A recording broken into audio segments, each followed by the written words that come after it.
Seja bem-vindo ao Direito 4.0. Eu sou Gustavo Miranda e neste podcast converso com as pessoas que estão transformando o direito por meio da inovação, criatividade e tecnologia.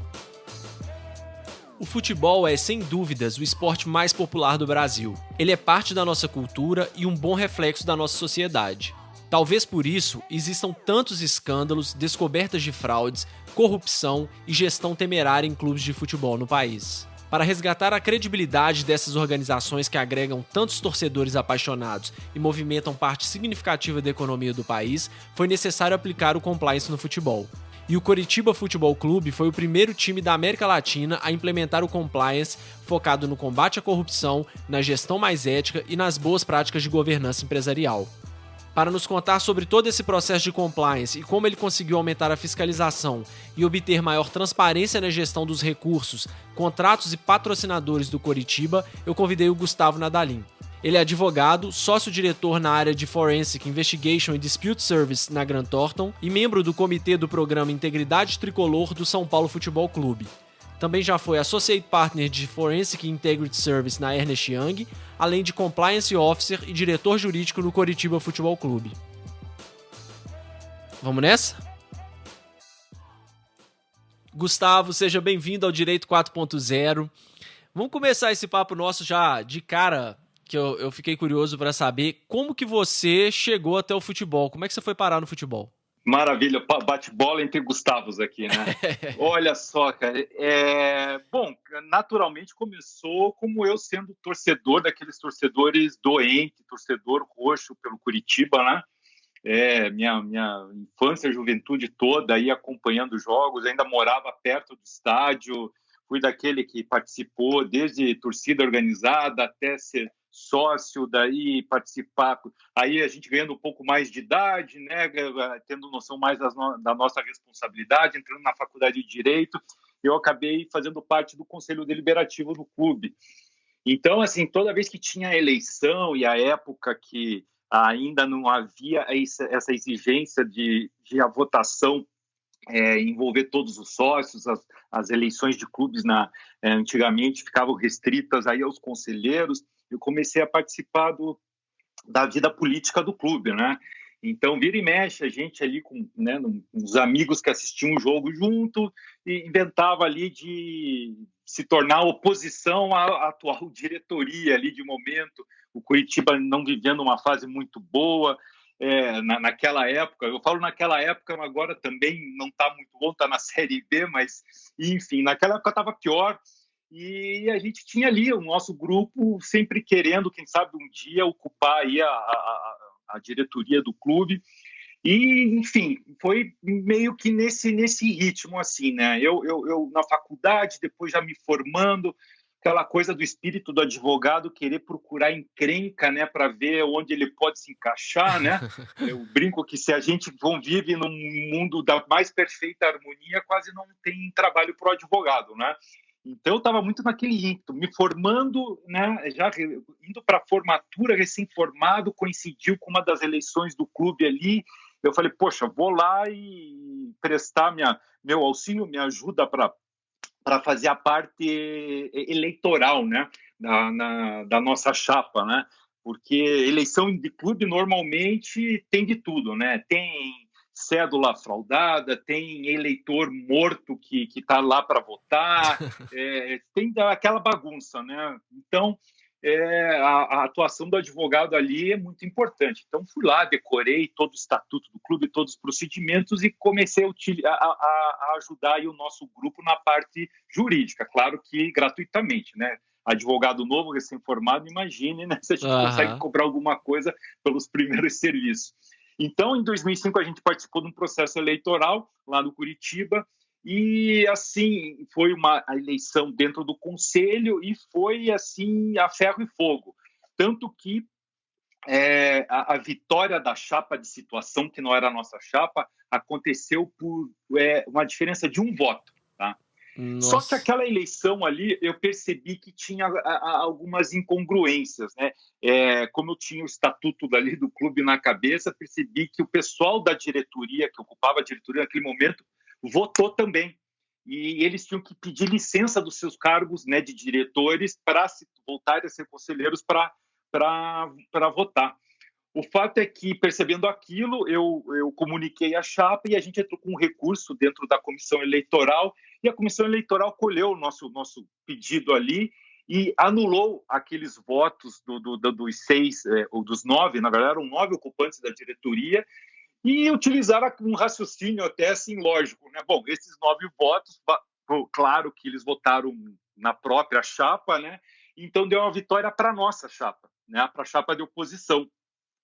E a partir dali, poxa, né? Meu nome ficou conhecido no meio por ter conseguido aquela vitória no processo eleitoral, mas evidentemente que daí a chapa de situação, que teve a anulação desses 9 votos, entrou com uma medida judicial, e aí para impugnar o processo eleitoral. O que aconteceu? O juiz, na dúvida, deu uma liminar dizendo que aquele processo eleitoral estava sob suspensão e que até ele colher todas as provas, contraditório, enfim. O fato é que essa demora do posicionamento judicial, aí o nosso candidato ali da chapa de oposição decidiu por bem abandonar o pleito em prol do clube, porque nós estávamos ali adentrando o Campeonato Paranaense e o Curitiba ainda sem presidente, sem poder contratar. Enfim, ele resolveu dar uma de assim, altruísmo, né, em nome do clube, e abdicou da disputa judicial e deixou que a chapa de situação continuasse. Foi uma frustração pessoal, né, porque, poxa, todo o trabalho ali rendeu frutos, né, pelo menos na instância administrativa, mas o fato é que naquele ano a gente não assumiu. Na eleição seguinte, mais uma eleição, aí mais uma vez me lembraram do meu nome, me chamaram para apoiar como jurídico da chapa. Gratuitamente mais uma ainda? Eleição gratuitamente ainda. Ainda passaram-se só 2 anos, né, advogado novo, ainda pelo menos até os 5 anos de carreira ali, a gente é considerado advogado iniciante, né, para a OAB, enfim. Mas fomos lá de novo para mais uma batalha, e naquele ano nós ganhamos por uma margem de 1 voto. Só que aí foi uma eleição já com o quadro associativo, com um universo muito maior de sócios. E aí teve recontagem, também teve impugnação de urna, mas o fato é que se manteve todas as nossas ferramentas jurídicas ali de impugnação e questionamento. Enfim, nós ganhamos, né, a nossa chapa, e 2007 para 2008, foi essa eleição, 2008, o nosso grupo ali assumiu o Curitiba. E por ter acompanhado todas essas batalhas eleitorais lá, me chamaram para cuidar do jurídico do clube. Mas, assim, tanto a chapa, a nossa chapa que ganhou, como eu, quando entrei lá, a gente não imaginava o que estava por vir, né? O que era ser advogado de um clube de futebol, né? 2008, 1º de janeiro de 2008, eu me tornei, né, fui contratado, né? E aí para ser o advogado do Curitiba. Mas aquela ideia, né, o que é ser um advogado de clube? Foi a partir dali que eu vi que aquilo que fica no imaginário do torcedor quando a gente entra lá é algo muito diferente, né? A gente fica com aquela ideia que, não, o advogado vai cuidar dos contratos dos atletas e aquelas brigas em tribunais de justiça desportiva por expulsão, cartão vermelho. A verdade, a coisa é muito maior, até porque a gente estava vivendo ali pelos idos de 2007, 2008, e isso foi avançando, uma onda assim, de profissionalismo dos clubes de futebol, né? Aquilo que antigamente os clubes faziam, que era ter um escritório de advocacia para fazer tudo, ou um advogado interno para fazer tudo, a coisa estava mudando muito rapidamente. O fato é que, né, eu logo percebi que aquilo não era um clube de futebol, na verdade era como se fosse uma multinacional. Você tinha todas as áreas jurídicas possíveis e imagináveis ali dentro daquele universo do futebol. E aí começou o meu plano ali de estruturar o departamento jurídico do clube, muito nessa linha, né? Eu lembro que logo que eu assumi, e eu sempre tive contato com faculdades, eu dava aula, né? Até entrar no Curitiba, porque daí me consumiu todo o meu tempo, né? E muitos estudantes perguntavam, queria trabalhar na área de direito esportivo. Eu sempre pergunto, você tem noção do que é trabalhar na área esportiva? Porque realmente existia aquele mito, né, até há pouco tempo atrás, de que é só lidar com atleta e tudo. existe ali, você pode falar qualquer área do direito que eu digo que existe uma atuação dentro do ecossistema futebol, né? Eu brinco que você tem desde o dia do jogo, da prisão do maconheiro no estádio, ou cambista, né, o direito penal, até operações estruturadas de investimento com fundos internacionais. Nesse meio tempo, você passa pelo direito de família, porque o atleta tem problema em casa, tem uma pensão para pagar, não pagou, tem direito do menor e adolescente, porque você tem as categorias de base. Quer dizer, você passa por todas as áreas do direito atuando aí dentro de um clube de futebol. E tudo isso sobra aí para o jurídico do clube. Tudo respinga em você. Quando você chegou lá, nesse cenário que você falou que, né, achava que ia lidar só com essas questões de tribunais desportivos e contratos de atletas, tudo isso acaba respingando aí dentro do jurídico. Exatamente. Eu brinco que a gente é para-raio ali de encrenca, né? Qualquer coisa que aconteça no clube, né, vai parar no jurídico. E vou te dizer que um pouco disso, na realidade do Curitiba, eu construí. Né? Assim, eu me coloquei como um ponto ali, como esse para-raio, porque logo que eu cheguei ali, fui tomando noção. Primeira coisa, eu vi que cada departamento fazia o seu modelo de contrato. Então, o marketing fazia o seu, o administrativo fazia o seu, pegava cópia no Google ou consultava um amigo, fez uma bagunça. Então, você era surpreendido com ações judiciais de cobrança, mas peraí, quem que fez esse contrato? Isso aqui, quem que colocou isso aqui e assinou? Quer dizer, tudo ia para o presidente e não tinha um filtro. Eu comecei a justamente fazer isso. Olha, um pouco burocratizar o administrativo para dizer, olha, tudo aqui do clube só vai sair, mesmo que seja um guardanapo, pegar a assinatura do presidente, vai ter que ter uma assinatura do jurídico, um carimbo do jurídico para a gente analisar, né? Então, eu comecei a trabalhar um pouco essa cultura de que, ó, qualquer coisa que saia do clube tem que passar por aqui. A assinatura do presidente só assina se tiver o carimbo do jurídico, né? E tinham quantos na sua equipe? No começo era eu e mais um estagiário, e com o passar do tempo, né, a gente foi estruturando. Aí passaram-se alguns anos até conseguir orçamento, um mínimo de um orçamento para ter um formato ideal, que até onde eu estive lá funcionava com um advogado. Eu era o diretor, né?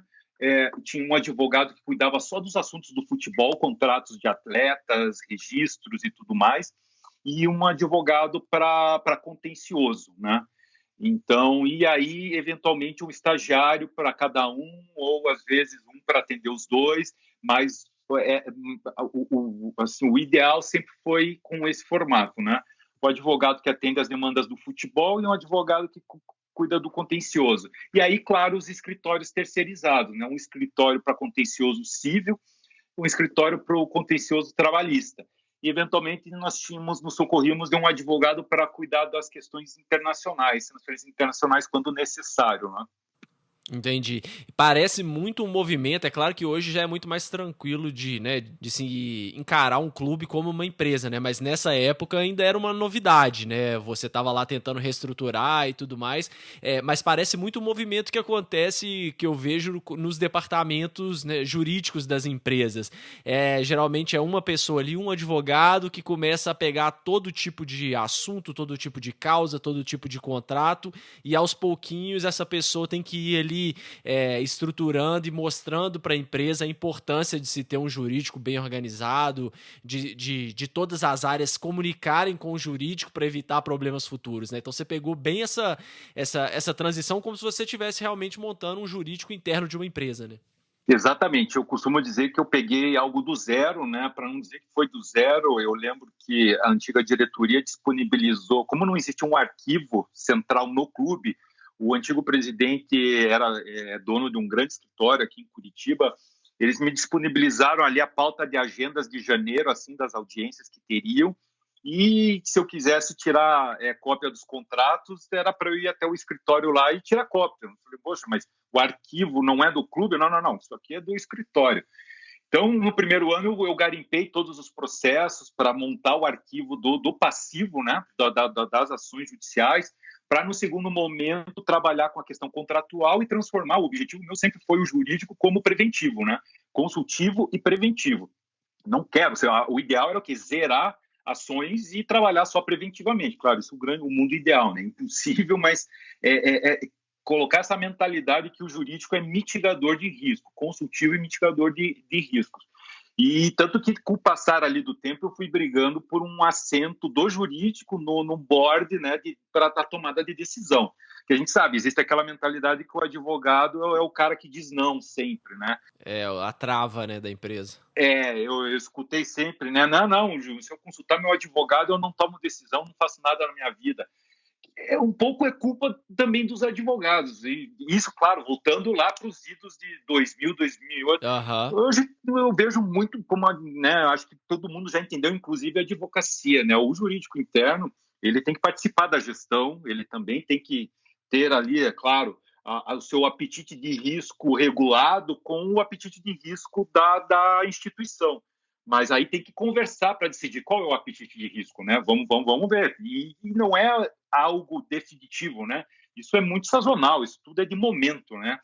Então, realmente, a figura do executivo jurídico, eu acho de crucial importância participar do board e ele entender do negócio, não só de direito, para saber, né, que a tomada de decisão ali vai ter que acompanhar a fome aí de risco dos executivos, né? Não, muito bom você ter falado isso, porque é realmente o que a gente prega aqui e o que a gente está percebendo em todas as empresas, em todos os escritórios de advocacia que querem se adaptar a essa nova realidade, a essa nova necessidade de mercado, de que o advogado não é mais essa trava e de que o advogado tem que conhecer cada vez mais do negócio do seu cliente para poder agregar esse valor, para poder dar sugestões e parar com essa cultura, né? Porque você mesmo falou, né? Muito dessa culpa é nossa, né? Porque a gente ia sempre no mais seguro, falar não pode e acabava inviabilizando vários negócios. Agora não. A gente precisa de ser essa parte que ajuda a conseguir o objetivo e explica os riscos. Bom, você vai ter... Qual que é o seu apetite, né? O apetite é baixo, o apetite é alto, o que você quer correr de risco? E aí proporcionar que o negócio prospere dentro de uma razoabilidade. Muito bom você ter falado isso. Bom, e nesse cenário todo, nesse caos todo, você já tinha estruturado um pouco mais o jurídico. Como que você chegou até o compliance? Como que você percebeu que, poxa, eu acho que faz sentido a gente começar um projeto de compliance dentro de um clube de futebol?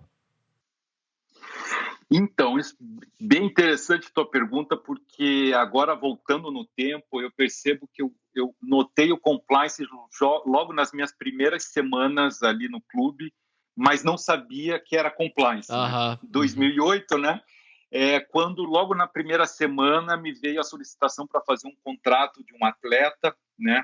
E no futebol é bem legal porque sempre quando vem um contrato de atleta para você fazer, ele sempre é craque, né? Não, a gente trouxe esse craque aqui, então todos são, né? Então e me pediram o seguinte, né? Falei, olha, o salário vai ser o seguinte: 20% na carteira, 80% na PJ. Falei, peraí, como assim? Que beleza. Não, porque senão tem muito imposto, tributo, blá, blá, blá. Eu falei, não, peraí. Então quer dizer que a gente já vamos de largada e fraudar a legislação trabalhista, previdenciária e está tudo bem? Não, porque todos os clubes fazem assim.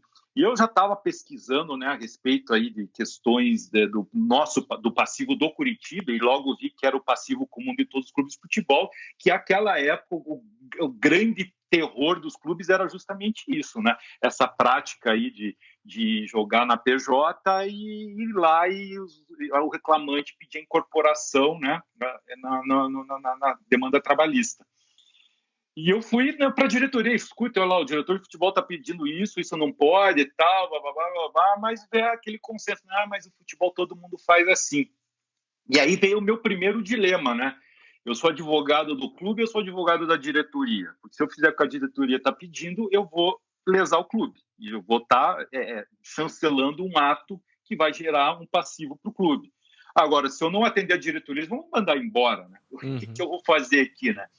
Foi a partir desse momento que ainda eu tinha sorte que o presidente, à época, ele era um procurador de justiça aposentado. Então, ele realmente deu muita força para o jurídico e entendia as minhas demandas ali, né?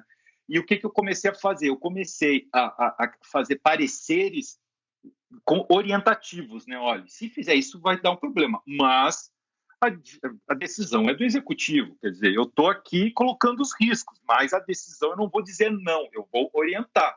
Quem diz sim é o executivo e que assina embaixo, né? Uhum. Passando o tempo, eu comecei a perceber assim, eu estava começando a criar procedimentos ali de gerenciamento de risco e atribuição de responsabilidade para que se tivesse algum problema lá, as pessoas que tomaram ciência não digam, eu não sabia, né? Então, a partir dali eu comecei a perceber, eu não tenho como ser jurídico do clube, eu tenho que ser Ministério Público do clube, né? Atuar para preservar a instituição, mesmo que aqueles que estão hoje ocupando esse cargo, que amanhã não estarão, queiram fazer algo errado, mas pelo menos eu vou dar rastreabilidade para todas as decisões aqui, para mostrar o que é de cada um, né? E isso começou a gerar vários problemas internos, porque que acontecia? O diretor de futebol não queria assinar embaixo. Como é que eu vou assinar embaixo se o advogado está dizendo para não fazer? Eu falei, não estou dizendo para não fazer. Já que você está dizendo que o futebol é assim, é o risco da atividade da operação, eu estou colocando aqui que isso fatalmente vai acontecer, mas a decisão é de vocês. Claro, aí um pouco, né, do lado também do advogado, mas eu naquele momento, o que eu vou fazer aqui, né? Foi como eu achei ali num primeiro momento para me resguardar profissionalmente, para não dizer que o jurídico orientou de forma indevida, né? E isso começou a se tornar uma rotina que, a cada ano que passava, eu editei uma cartilha. Eu brincava que era as mais da Justiça do Trabalho, né? Quer dizer, com uma série de orientações para dizer, se você não fizer desse jeito, vai gerar demanda trabalhista. Porque na hora de assinar os contratos, a diretoria queria, não, vamos botar o atleta em campo. Mas depois que vinha penhora no caixa, como é que penhoraram o nosso campo? Eu falei, sim, demanda trabalhista. Mas por que essa ação está milionária desse jeito? Eu falei, justamente por causa desse contrato que você acabou de assinar, que vai virar milionária lá na frente, né? Uhum. Então, aquela questão, aquela briga interna, mas que para o jurídico eu achei uma forma de resguardar a gente profissionalmente e, eventualmente, se lá no futuro alguém decidisse investigar esses atos, né, apurar a responsabilidade, estava tudo lá, né? Assim, a diretoria tentava se adaptar e vinha aquele pedido, tenta fazer da forma menos arriscada possível ou menos ilegal possível, né? Uhum. Dê uma roupagem de legalidade no produto aí para a gente, né, seguir adiante, porque realmente vinha aquela pressão, né? O atleta tem que entrar em campo, o empresário pressionando, enfim. Com esse manual eu comecei a ver ali também, depois mais para frente, olhando para trás ali, as primeiras políticas e procedimentos internos, né? Em 2012, veio a reforma da lei de lavagem de dinheiro, né? Extinguindo os crimes antecedentes da lavagem. E ali o COAF editou uma resolução à época, dando sinais que começaria a trabalhar em cima do universo esportivo, porque saiu lá como um dos agentes obrigados a prestar informações de transações financeiras, agentes de atletas e cantores e produtores de shows, enfim, artistas, né? Aquilo, quando saiu, eu falei, olha aqui, né? Era o argumento que eu precisava para forçar ao pessoal entender aquilo que o jurídico estava pregando, parar com esses atos, porque daí não eram só as questões trabalhistas, daí com o passar do tempo vinham aquelas questões envolvendo os intermediários dos atletas. Assim, um festival de intermediário em cada operação, e aí eles vinham para ganhar comissões exorbitantes, 3, 4, 5 agentes na mesma operação. Eu falei, meu Deus do céu, eu preciso um atleta, tanta gente para comissão, sabe onde está o clube, sabe onde vai jogar, qual que é a dificuldade que tem tanta gente auxiliando a operação. E o pior, daí para pagar a comissão, era a prática antiga, não ter nem contrato. Desde começou a exigir contrato para dar rastreabilidade financeira naquilo. O financeiro antigamente pagava sem contrato. Aí vinha, tá bom, daí os caras ficavam pé da cara porque tinha que emitir contrato, deviam um contrato com umas pessoas jurídicas de serviço de armários e xerox, porque era tributação no Simples, recebendo 500 mil de comissão. Mas isso não é nenhum objeto contratado. Sabe, e era porrada atrás de porrada em cima do jurídico, aí dizendo que a gente estava engessando. E aí eu comecei a dizer, a gente não está engessando operação nenhuma, a gente está dizendo que para faz, mas faz direito. Então, aí veio a minha célebre frase: a gente engessa a operação errada, a operação fraudulenta. A gente facilita a operação correta, né? Mas, enfim, e aí quando eu pedi para aí a nota fiscal, os caras nunca tinham emitido nota fiscal, teve a gente que teve que correr atrás para gerar o boleto, né, o bloco de nota fiscal, que antigamente os caras não tinham. Então, enfim, aí veio a questão da lei da lavagem. Eu falei, olha aqui, ó, aonde é que vocês acham que vai estourar uma operação de um COAF, de uma Receita, do Ministério Público, né? No empresário, no atleta que ficam rodando o Brasil e o mundo, que às vezes não tem nem endereço definido, não tem sede, não tem nada, ou vão vir aqui que tem CPF de vocês todos no estatuto,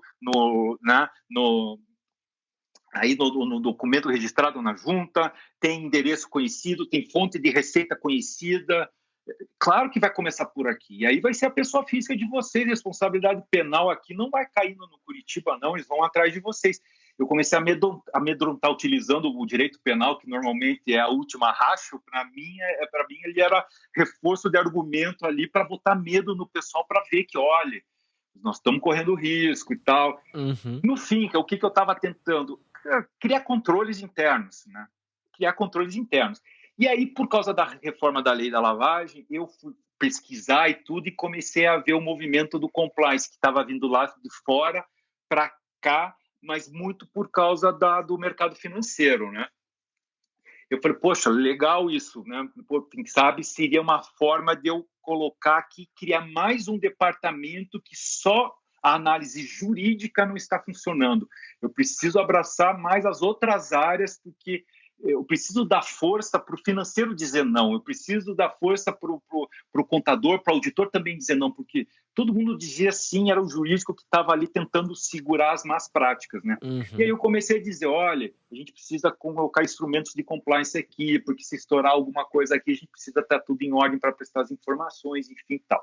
Bom, esse meu discurso começou em 2012, só em 2015, né? Todo mundo achava legal a minha ideia, tudo, mas só que ninguém levava adiante, né? 2015 houve eleição no clube novamente, 2014 para 2015, uma chapa de oposição lá que ganhou, entraram no clube e todo mundo perdido. Ninguém sabia como é que funcionava internamente. Eu grudei na turma lá e comecei a dar as orientações.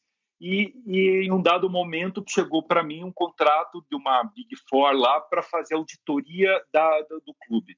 Eu olhei aquilo com os valores, né, de Big Four, né? Uhum. Eu falei, mas o que vocês querem com isso? Não, a gente quer abrir a caixa preta das gestões anteriores. Eu falei, olha só, se vocês quiserem abrir a caixa preta, é só abrir as gavetas do arquivo aqui do jurídico, que cada contrato que tem aqui tem um parecer nosso. É só olhar. E coisa que eu já falava até para o Conselho Deliberativo, o Conselho Fiscal, sempre quando eles queriam suspeitar de coisa, eu falei, é só olhar aqui que está tudo escrito, registrado, né?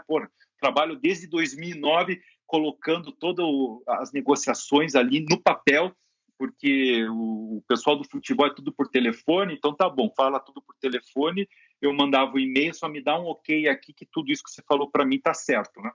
Então tá tudo lá, né? Não, mas a gente precisa. Eu falei, vamos fazer o seguinte, pega esse dinheiro todo que nós vamos gastar para ver o óbvio que já aconteceu no passado e está registrado aqui, vamos pensar daqui para frente, arrumar a coisa daqui para frente, dar segurança para vocês. Uhum. E aí que veio a minha sugestão de falar, vamos implementar um programa de compliance aqui por causa disso. Eu expliquei, né, os pormenores, a responsabilização deles, né, pessoa física com todas as operações. E olha, vocês estão tomando ciência de tudo que aconteceu no passado. Não adianta aquele discurso de dizer que o passado não tem mais a ver com vocês, porque vocês vão ver aqui, não só em termos, né, de legislação criminal, mas tem a legislação do Profut também, a responsabilização por gestão temerária, incide também aquele que tomou ciência de irregularidade e não tomou medidas para sanar.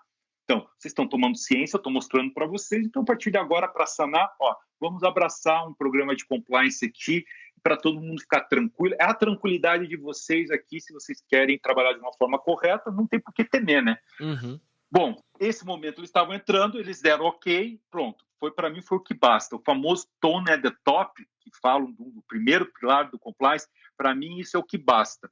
É o ok da diretoria pode implementar. A partir daí ninguém segurou, né? Porque quem é que ia dizer que não quero mais? Agora já começou, por que você não quer compliance? Ué, alguma coisa está errado, né? Exatamente. Aí depois que você é fisgado, não tem como você sair, né? Aí botei embaixo do braço, né? Contratamos uma consultoria, né, para auxiliar, né? Porque é um trabalho hercúleo para colocar um programa de compliance em pé. E aí foi 2015, lá por março de 2015, a gente estava lançando o programa, canal de denúncia, código de ética, muito trabalhado na tudo aquilo que teve do passado do jurídico, que a gente mostrou ali as falhas de procedimentos, red flags, enfim. A gente colocou de pé. Foi assim que nasceu o Compliance. Na verdade, ele já foi nas minhas primeiras semanas em 2008, né? Mas concretizou em 2015 com essa intenção, criar mecanismos de controles internos, porque clube de futebol não existe, né? Conselho Deliberativo, Conselho Fiscal, todo mundo tem muita boa vontade, mas o pessoal que está lá, que não recebe nada, e vai lá depois do horário de expediente, tentar entender o business futebol, que é algo extremamente hoje especializado e complexo, muito dinâmico, não dá conta de fiscalizar, não tem como. O pessoal quer saber de bola na rede, quem vai ser contratado, se tem como ganhar uma camisa, autógrafo e tal. Eles não vão ver se pagou FGTS, INSS, se estão cumprindo as regras da FIFA, as transferências internacionais, não tem como, né? Então, precisa realmente de profissionais qualificados, que sejam, que estejam lá para trabalhar em cima disso. Eu sempre falei, as falhas, as fraudes no futebol acontecem muito rápido, tem que estar lá na linha de frente. Depois que aconteceu, fatalmente o advogado vai fazer um contrato de direito de imagem, um contrato de vitrine, de intermediação, e vai legalizar a operação, né? Não, eu brinco, roubam muito dos clubes? Não roubam, porque o clube não tem dinheiro, na verdade. Evita-se que muito dinheiro entre no clube. Com essas operações, com intermediários, com consultorias, com prestadores de serviços, assim, que você vai ver, são intangíveis, né? Você falar de direito econômico de atleta, direito federativo, comissão, é tudo intangível. Então, o dinheiro deixa de entrar, né? Então, eu hoje, né, bato isso desde 2015, se falarem para mim, o compliance serve para quê? O compliance serviu para clube de futebol, porque são todos clubes hoje, associação sem fins lucrativos ainda, né? Sem dono, sem controle externo, sem controle interno, sem fiscalização, não tem Tribunal de Contas, não tem Ministério Público, não tem Controladoria Geral da União, como é no caso da administração pública, quer dizer, e são instituições que trafegam bilhões no ano. Uhum. É uma loucura, né? Você achar que conselheiros eleitos ali com aquela estrutura arcaica consigam dar conta dessas operações, né?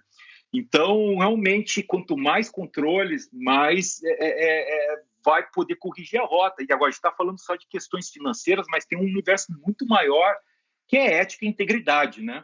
Você cobrar posturas éticas com relação a assédio moral e sexual, que existe não só na questão masculino e feminino, mas também categorias de base, jovens, crianças, né? Enfim, tem questões aí envolvendo a reputação da própria instituição, associação sua marca com marcas suspeitas, recebimento de dinheiro de origem duvidosa, né? Que o clube sempre não quer olhar de onde vem o dinheiro, ele quer receber o dinheiro de qualquer forma, né? Uhum. Então, uma série de fatores aí que permeiam o universo futebolístico e que viram campo fértil para maus intencionados, porque não tem controle, né? Não, muito legal. E assim, para quem, né, não tá familiarizado, né, com essa história, foi o primeiro projeto de compliance em um clube de futebol no Brasil e, se não me engano, até na América Latina mesmo, né? Ou é só no Brasil? Até onde a consultoria à época fez o trabalho, ela, né, como era uma Big Four, uma consultoria internacional, pelo que ela me informou, era o primeiro na América Latina mesmo. Na América do Norte, nos Estados Unidos, aí tem outra dinâmica, né? Mas é o que consta, né? Mas para garantir, eu falo no Brasil, com certeza. No Brasil, com certeza, foi o primeiro. E assim, o legal disso é a gente perceber que são aquelas coisas que você vai plantando ao longo do caminho, pequenos comportamentos, pequenas estruturas, pequenas ferramentas que você foi criando que culminaram numa coisa, né, como você mesmo disse, que às vezes você nem sabia, porque na época nem sabia que era compliance, mas você já estava fazendo, né? Acontece isso muito também, aconteceu, por exemplo, no mercado de startups, né? Tinha um monte de gente empreendendo ali até chegar e acontecer um movimento meio que conjunto. Poxa, a gente está aqui nesse cenário jurídico, então nós somos Lawtechs, Legaltechs, né? Então aí vira um movimento, né? Você consegue tangibilizar aquela coisa que às vezes era só uma ideia ali do Gustavo especificamente, e todo mundo fala, pô, você tá maluco, né? Que compliance em clube de futebol, isso nunca foi feito e tudo mais, mas como você foi construindo isso ao longo do caminho, você conseguiu tangibilizar isso num nome, percebeu, né, que existia isso em outras áreas e aplicou isso pro futebol e deu esse resultado. Muito legal essa história sua na construção de todo esse processo. Sensacional teu comentário agora, você fazendo nunca me ocorreu isso, fazer o paralelo com o pessoal, o universo das startups, porque realmente assim, é uma dificuldade que você tem no teu dia a dia, que te incomoda muito, e aí você, puta, eu preciso resolver isso, eu preciso dar um jeito, e os meios que estão me servindo, tradicionais, que estão me dispostos agora, não servem. Eu preciso fazer uma coisa nova, eu preciso ir além, né? E o famoso louco aí, eu escutei várias vezes, né? Você é louco, fazer um programa de compliance. E eu falei, realmente, é verdade, porque eu estou pregando ética e integridade num universo onde o pessoal comemora gol de mão impedido aos 49 do segundo tempo, e se for título, melhor ainda. Mas quando é contra o teu time, você fica puto da cara, né? Exatamente. Então, olha a questão comportamental enraizada, né? Que é difícil que você tem que combater, né? E quer área melhor do que o futebol para demonstrar, para ser o reflexo da nossa sociedade? Acho que não tem? Exato. Eu falo, explica o país. Viva num clube de futebol e você consegue explicar o país. Tudo isso que a gente reclama, tudo isso que a gente vê, nada mais é do que uma lente em cima de algo que está aí no dia a dia solto e a gente, né, e a gente como sociedade sofre com isso aí. E uma outra coisa muito legal que você falou também que eu não sabia é essa questão de, bom, a preocupação não é nem o dinheiro que está saindo aqui, né? Falando especificamente da questão financeira do compliance. Para os clubes de futebol, o que pega é a questão que não entra, o dinheiro que deixa de entrar, porque você tem coisas que vamos dizer assim, vão mordendo esse dinheiro até ele chegar... sei lá quantos por cento dele, de 100%, na hora que vai chegar, chegou 40%, chegou 50%, né? Como que você consegue lidar com isso dentro de um programa de compliance? Como que você evita isso? Então, excelente pergunta, que aí cabe um caso concreto, e aí eu fico tranquilo de comentar ele, porque ele ganhou a mídia na época, né? Então, quem pesquisar no Google, jogar Coritiba caso China, vai ver uma série de reportagens aí a respeito, né? E foi um bom exemplo de a limitação do departamento jurídico e como que o compliance conseguiu evitar algo que poderia, causar prejuízos imensuráveis aí para a instituição Coritiba, né? Foi, se não me engano, 2016, acho que 2016, né? Chegou uma operação para o clube nos seguintes termos: o clube iria receber um aporte de 10 milhões de dólares, tá? De um investidor chinês, e em troca da venda de 2 atletas, tá?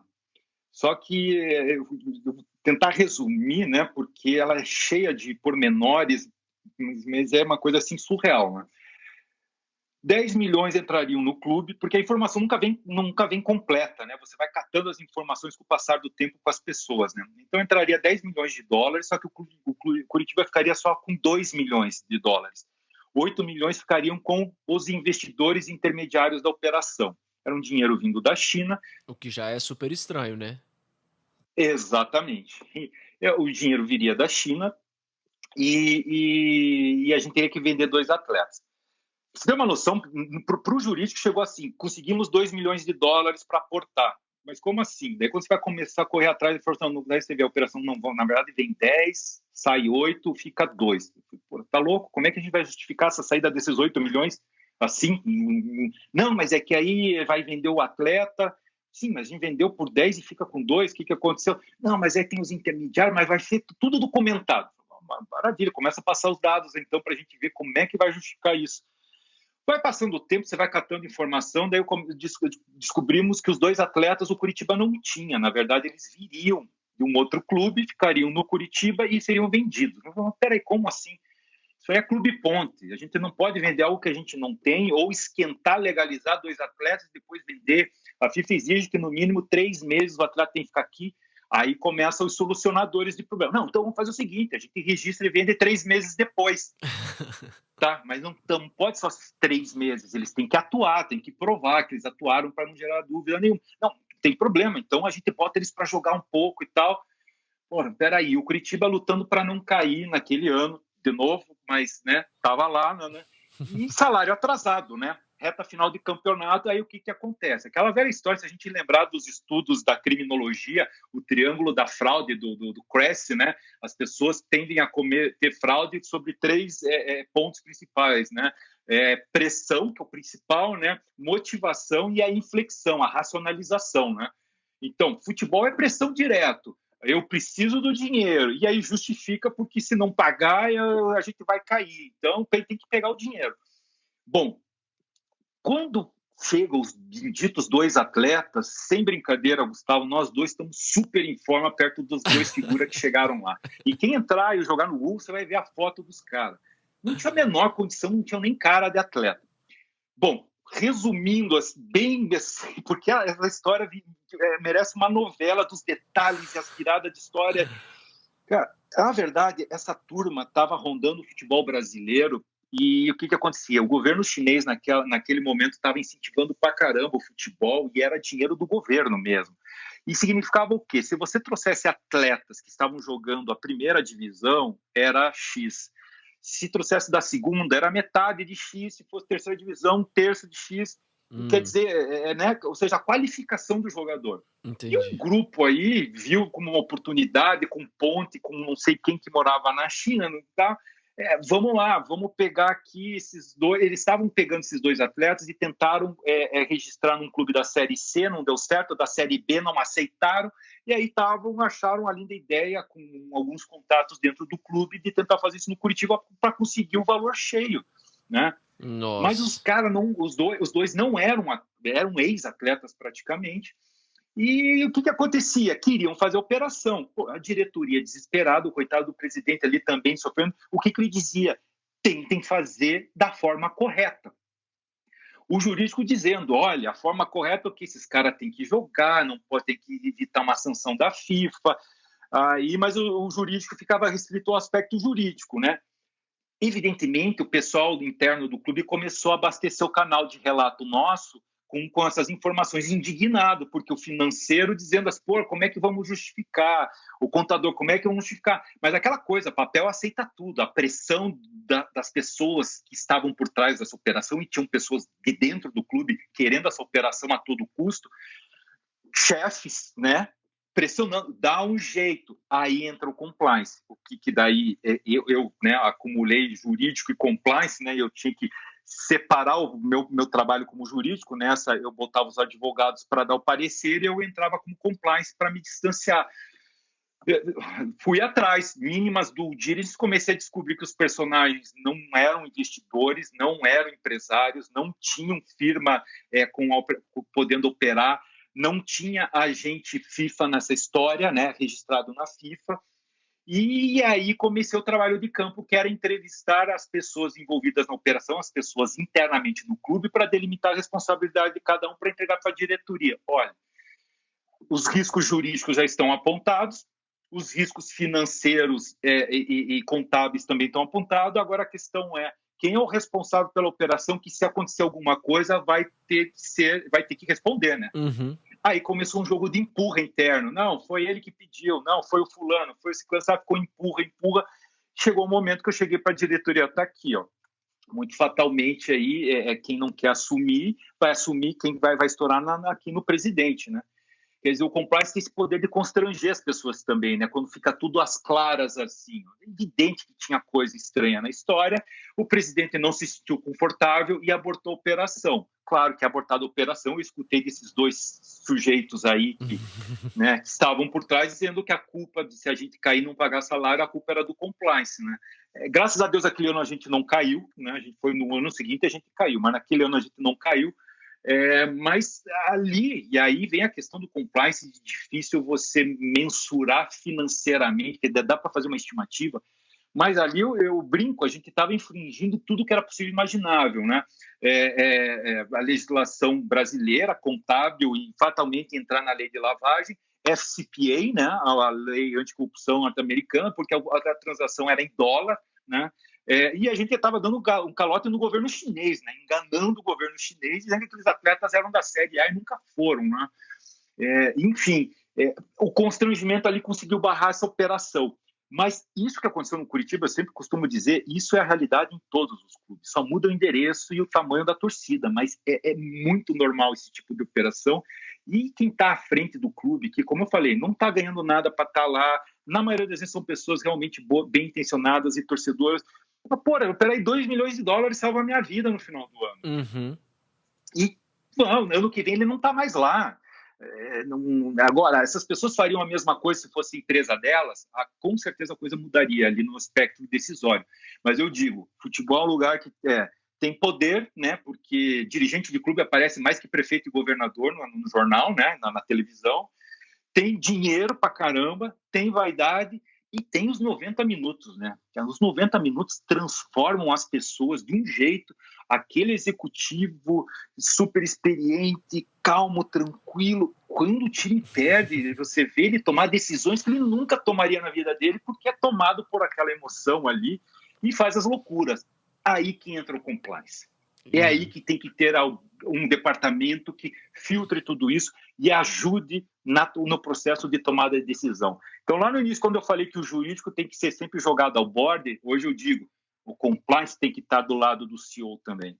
Ele tem que estar lá porque é um instrumento de gestão, eminente instrumento de gestão para facilitar o processo de tomada de decisão, junto com todos os outros departamentos e, evidentemente, com o jurídico. Mas o compliance, um canal de denúncia isento, externo, seguro, que preserve, né, a identidade das pessoas, se torna uma ferramenta para levantar o tapete de tudo que está escondido, sabe?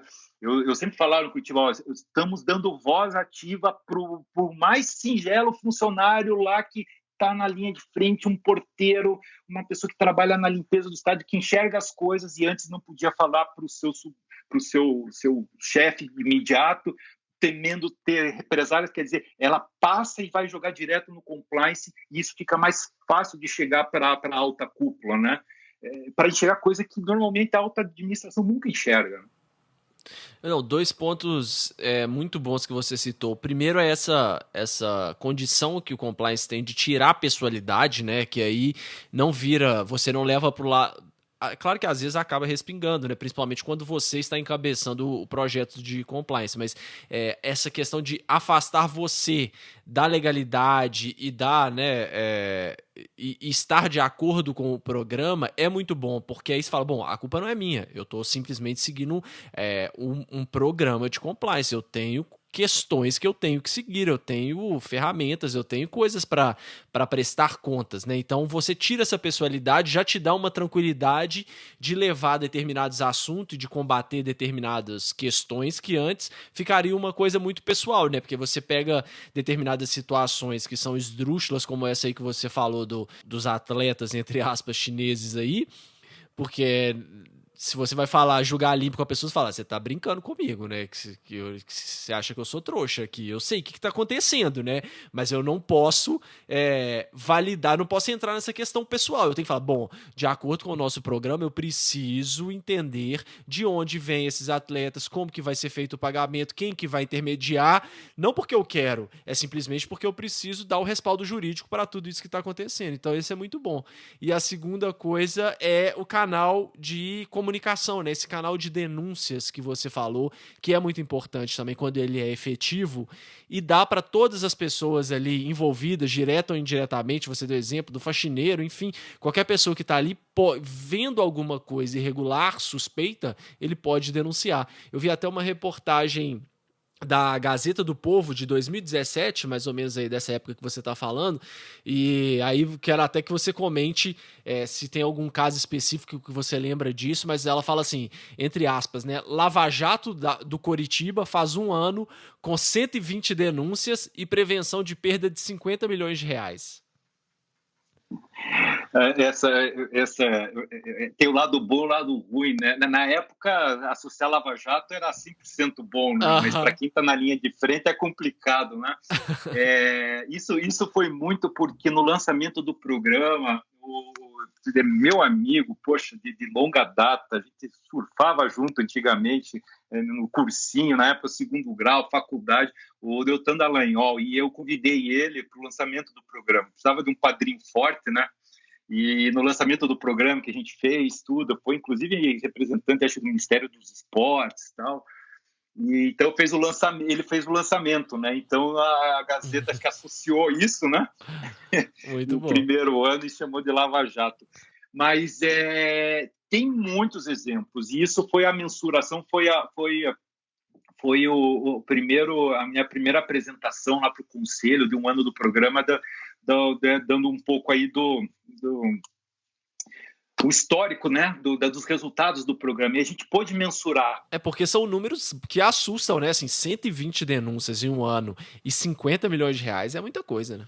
Então, porque, por exemplo, teve um caso envolvendo conflito de interesse de um atleta da base que estava sendo praticamente roubado do clube, digamos assim, né?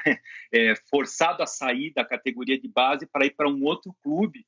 E o valor da cláusula contratual dele girava aí na casa dos 150 a 100 milhões. Aí. Era um dos atletas e era revelação. E depois ele foi se confirmar, jogou no profissional e tudo, e foi vendido por uma quantia considerável. Quer dizer, se você calcular, isso que a gente não fez esse cálculo, a gente fez só o cálculo ali do que estava estimando a cláusula penal dele, mas se calcular quanto que o clube investiu na carreira dele e quanto que depois ele foi vendido, né? Poxa, passa disso se a gente for, né, botar tudo na soma. E não foi só um atleta. A gente teve vários relatos que aí fomos chamados a trabalhar, a investigar, conversar com as pessoas, e realmente conseguimos obstar aí um trabalho aí de uma pessoa que estava internamente no clube e que o irmão dela trabalhava em um outro clube. Coincidentemente, esse atleta estava saindo sem autorização do pessoal da base lá para ir para esse clube. E a gente não sabia que ele tinha um irmão trabalhando no outro clube. Isso não é proibido, mas ele poderia ter declarado. E toda vez que indagava ele, não, nós estamos trabalhando a renovação do contrato dele. Ele não estava, ele estava trabalhando para o jogador sair de graça para ir para outro clube. Né? Entendi. Isso é um exemplo. Outros tantos, a gente teve casos ali também, por exemplo, de cambistas, problema com meio ingresso. Tinha lá um esquema na bilheteria que permitia que todo mundo entrasse com meio ingresso, mesmo não apresentando carteirinha de estudante, sabe? Coisas que a gente conseguiu mensurar, mas também tiveram outras situações que aí imensurável, que, por exemplo, é o caso do assédio moral, assédio sexual. Eu me assustei, assim, a gente imaginava, mas realmente causou espanto. A primeira semana do lançamento do canal de relato, e a gente fez questão de chamar de canal de relato em vez de canal de denúncia, para justamente não ficar naquele consciente das pessoas que só pode denunciar crime. Até porque é muito relativo à percepção das pessoas o que é crime e o que não é. Infelizmente, tem muita coisa que é crime e as pessoas acham que é normal no universo do futebol. Então, né? Então, o canal de relato justamente para, mas vai ter fofoca. Não tem problema, joga fofoca, porque na pior das hipóteses nós vamos descobrir que tem um fofoqueiro no ambiente e aí a gente vai resolver isso, né? Então, já na primeira semana vieram muitas denúncias de assédio moral e assédio sexual. E aí, claro, né, a gente sempre, né, sabe, um ambiente eminentemente machista, mas tinham casos ali que estavam muito sérios, né, com riquezas de detalhes e tudo que poderia redundar inclusive em uma situação aí policial, né? E aí a gente decidiu já fazer a primeira campanha interna e treinamentos coibindo esse tipo de ato, explicando o que é assédio moral, assédio sexual.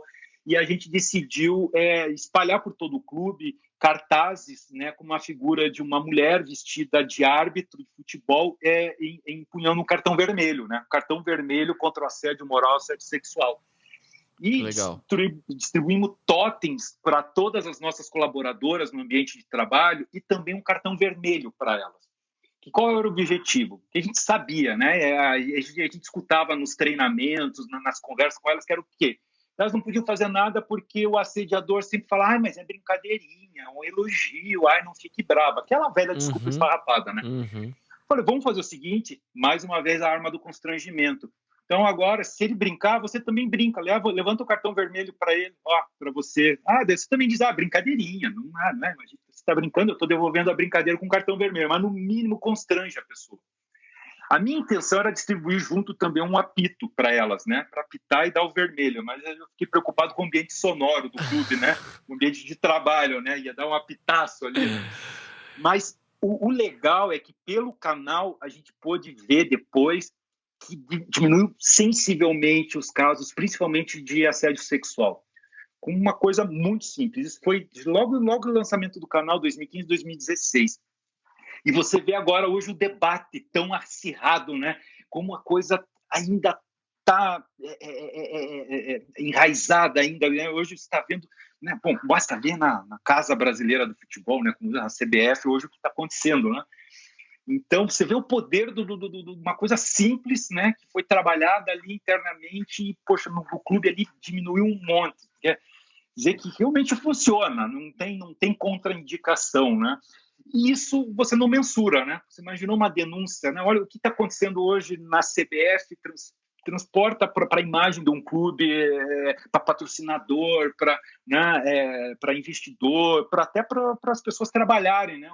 Se estoura um caso, né? Todos os casos são sérios, mas se algo vai para a Justiça do Trabalho, por exemplo, o que a instituição não vai sofrer financeiramente e também com dano à imagem, né?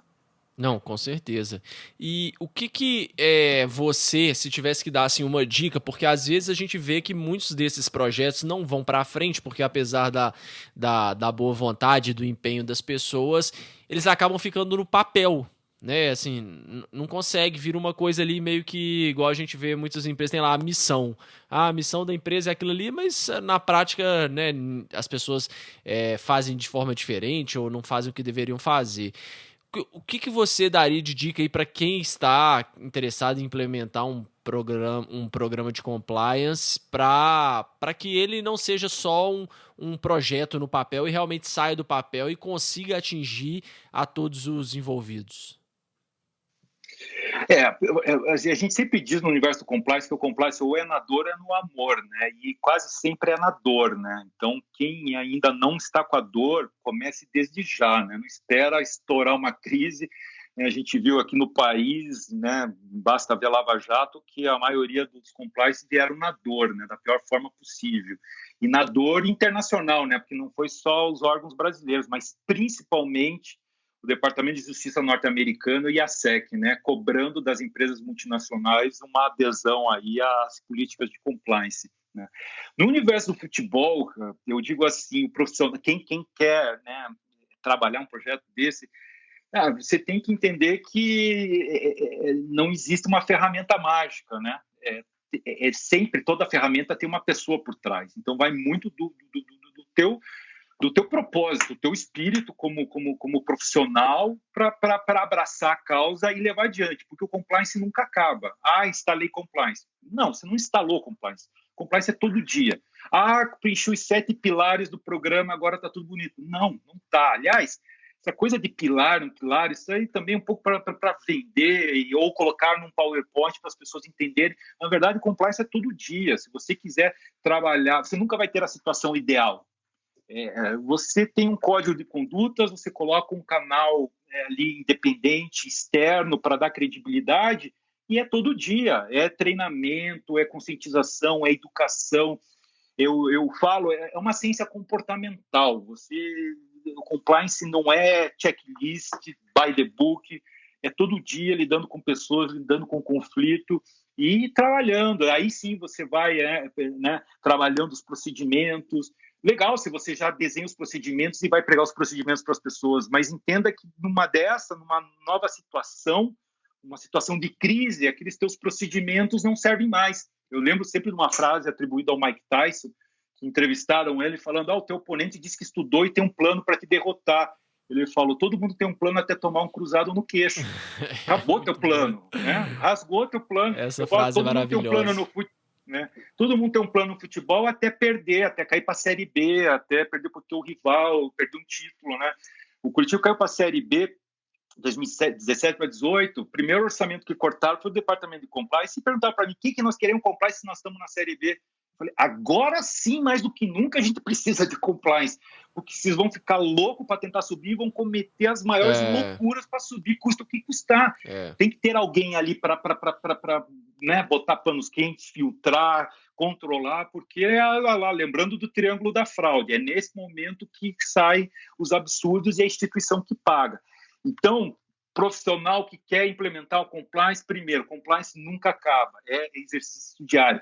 Todo mundo fala a palavra da moda em pandemia, resiliência. Discordo, a resiliência só amortece o choque. Eu gosto, sou fã das obras do professor Nassim Taleb, né? Antifrágil. O antifrágil, tem que ser antifrágil, você tem que devolver ali, ganhar mais força com a pancada e ter mais força, não para devolver a porrada, mas ir para cima do problema, enfrentar o problema. Não adianta só absorver, você tem que ir para cima.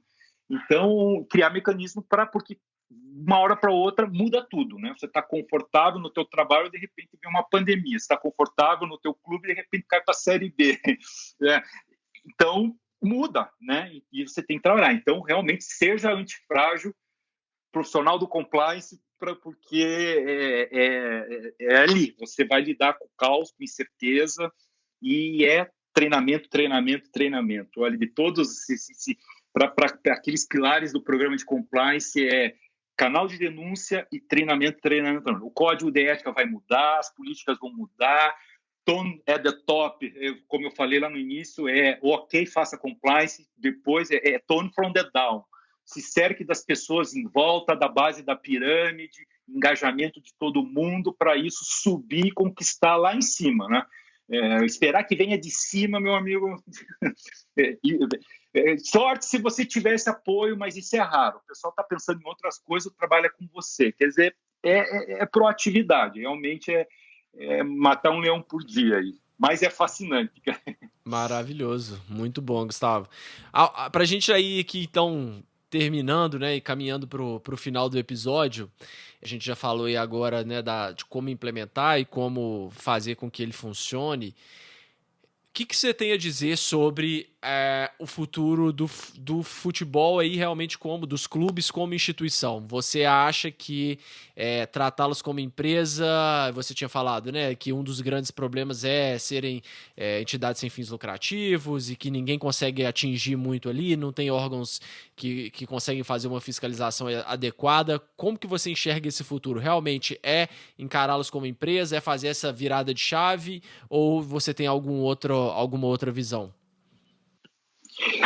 Olha, eu não vejo, como muitos aí estão achando, o clube empresa como solução dos males do futebol. Até porque as empresas quebram quando são mal geridas, né? Uhum. Então, fatalmente, se não arrumar a casa, não importa a forma associativa, vai dar problema, né? Então, assim, realmente o formato de associação é um problema se quiserem continuar sentado em cima desses estatutos arcaicos. E eu digo mais, não precisa nem reformar esses estatutos arcaicos, basta que dentro da tua administração do clube você implemente o departamento de compliance. No Curitiba a gente não fez reforma de estatuto nem nada, e foi lá, criou-se um departamento que vai tentar controlar esses ímpetos. Então, a verdade é o seguinte: arrumar a casa, arrumar o passado, né? Quer dizer, a gestão da dívida. Hoje, a lei do clube empresa, do jeito que está, ela só entregou um mecanismo de recuperação, reestruturação financeira, né? Uma recuperação judicial, extrajudicial.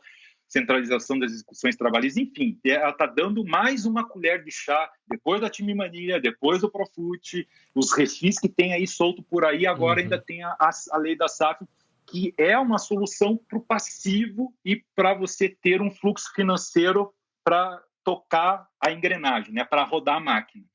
Então, passado já tem a ferramenta, né? Aí o presente o que é? Reorganização interna com controles internos, ou seja, governança. Um programa de integridade, eu digo mais, né? Eu gosto de separar, e aí sou partidário da nossa querida craque no assunto, a Roberta Cudinhoto. Compliance é o checklist by the book, integridade é algo maior, aí vai envolver ESG, governança, enfim. Então, um programa de integridade efetivo, ele vai organizar o teu presente, né? Então, passado resolvido, presente, botar a casa em ordem, com mecanismos de controles internos, externos, né? Para daí pensar no futuro. Olha, se você deixou a casa organizada, bonitinha, o investidor não vai perguntar se é pessoa jurídica, se é associação, se é fundação, se é empresa limitada, SA. Ele quer segurança jurídica e retorno com a grana dele. Então, aí é uma decisão do clube se ele vai para a SAF ou permanece a associação, né? Então, os dois caminhos com a casa organizada vai fatalmente, principalmente a longo prazo, sustentável, né? Vai render frutos para o clube e para os possíveis parceiros investidores. Então, acho que realmente é um momento de inflexão aí para os clubes. Claro que não é na velocidade que a gente deseja, né? O futebol tem o seu timing, mas assim, não pela SAF em si, que eu acredito que vão cair os vetos, né? E vai reabrir aquela atração pela debenture FUT, né? Enfim, a tributação favorecida, escalonada. Eu realmente acho que abre os horizontes aí para os clubes darem um passo a mais para a governança, né? Então, quem arrumar a casa, né?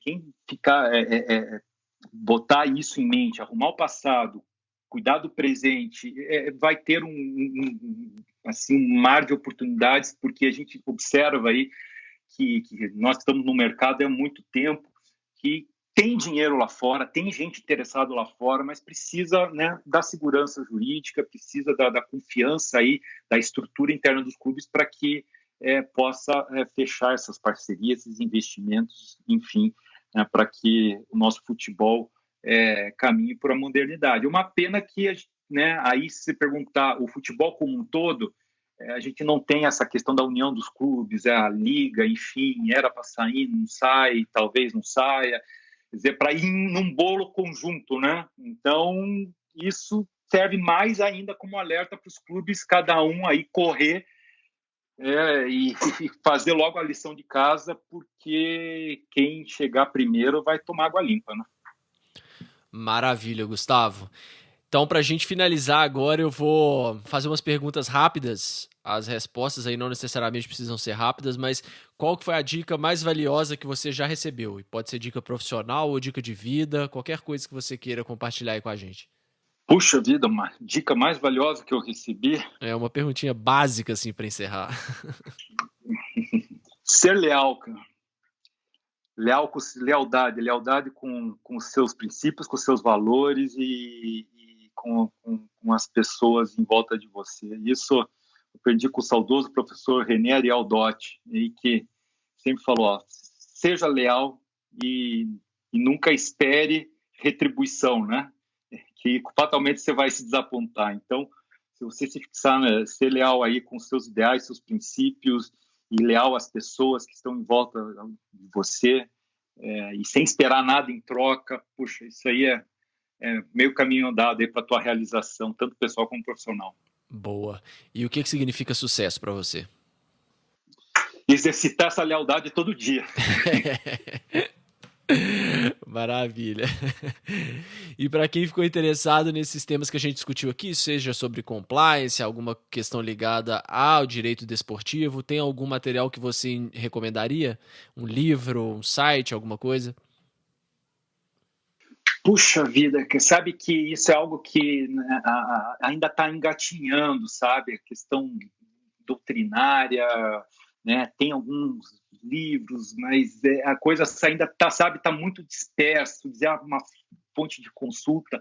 Eu hoje, na verdade, gosto muito desse tipo de evento, de conversa, bate-papo. Então, sempre que tiver algum profissional aí que trabalha no assunto, cara, é muito legal ouvir, se ainda puder fazer pergunta, debater. Acho que a melhor ferramenta, LinkedIn, é sensacional para isso. Por isso eu sempre faço questão de não só ir atrás das pessoas, mas também todo mundo que me procura, nossa, é difícil deixar alguém para trás. Se eu fizer isso, me penitencie, pode me cobrar, porque eu gosto muito de manter esse contato, essa conversa, porque, como falei, como direito, eu até falo direito desportivo, na verdade é direito, né? Direito no futebol, na indústria do futebol, é tão interdisciplinar, assim, que, poxa, vira e mexe, eu me socorro com um criminalista, com alguém especializado em M&A, outro especializado em tecnologia, que hoje a gente vê, cara, nossa, o universo tecnológico para o esporte hoje é uma loucura, essa questão de fan talks, sabe? Os Z-Games, por exemplo. Cara, tem uma riqueza, assim, que eu sempre estou, sabe, profissionais de todas as áreas, né? Então, poxa, melhor questão hoje é mantenha contato. Normalmente o pessoal que milita aí nessa área gosta de conversar, gosta de trocar informação, então não se podem o que você acha se eu mandar um e-mail? Mano, pelo menos se mandar para mim, com certeza eu respondo para a gente bater papo e trocar informação. Legal. E quem quiser te acompanhar então na internet, quais redes sociais que você usa? LinkedIn? LinkedIn, principalmente. O LinkedIn é a fonte principal. Mas também pode mandar e-mail para mim, nadalim.gustavo@gmail.com. Tranquilo, não tem problema nenhum, que eu gosto de manter esse contato. Em termos assim, de cursos, assim, eu digo assim, poxa, sempre tenha contato lá fora. Olha. Não é desvalorizar o pessoal aqui dentro, mas realmente a coisa borbulha lá fora. E o pessoal sempre está antenado, né? Tem a ISDE, né? ISDE, que é uma faculdade de negócios e direito na Espanha. Tem o pessoal da REX, que é uma associação de advogados desportivos internacional. O próprio site da FIFA, a FIFA está fazendo muitos cursos com mestrados na área de esporte também, focado no futebol. Tem a Escola Suíça de Negócios também, que também tem cursos interessantíssimos na área de business e esporte, entretenimento, né? Então, sabe, você mantendo contato com o pessoal, com os professores de lá, né? Eu sei que aqui também a FGV também tem cursos. Enfim, o pessoal agora está sabe, bastante criando oportunidades aí na área, né? Em 2008, quando eu entrei, não tinha nada disso. Imagina. Muito legal ver a evolução, né, nesse ramo. Eu vejo agora também o São Paulo, né? Eu estou atuando no São Paulo, ajudando o São Paulo no programa de compliance deles, lá com uma equipe bem legal. O Roberto também faz parte. Sei que está vendo iniciativas em outros clubes também, né? O Atlético Mineiro também está desenvolvendo um programa de integridade. Você vê que a coisa está acontecendo aí. Muito bom. Bom que, né, igual você falou, aqui dentro a gente ainda tem poucas referências. Quem quiser se especializar, né, tá aí uma oportunidade para quem sabe se tornar essa referência e difundir esse tema, né? Então, uma baita oportunidade. Gustavo, mais uma vez, então, muito obrigado por participar do Direito 4.0. Imagine, eu que agradeço, fico honrado com o convite, Gustavo, e, por favor, se quiser, tem segundo tempo, tem prorrogação, pênaltis, aí a gente está à disposição para conversar de novo aí, tá bom? Maravilha, obrigado. Imagine, um abração. Para você não perder nenhum dos nossos próximos episódios, siga o Direito 4.0 no seu player favorito, siga o nosso Instagram, que é @Direito 4.0 Podcast, e também estamos no LinkedIn. É só procurar Direito 4.0 Podcast. Até o próximo episódio, pessoal.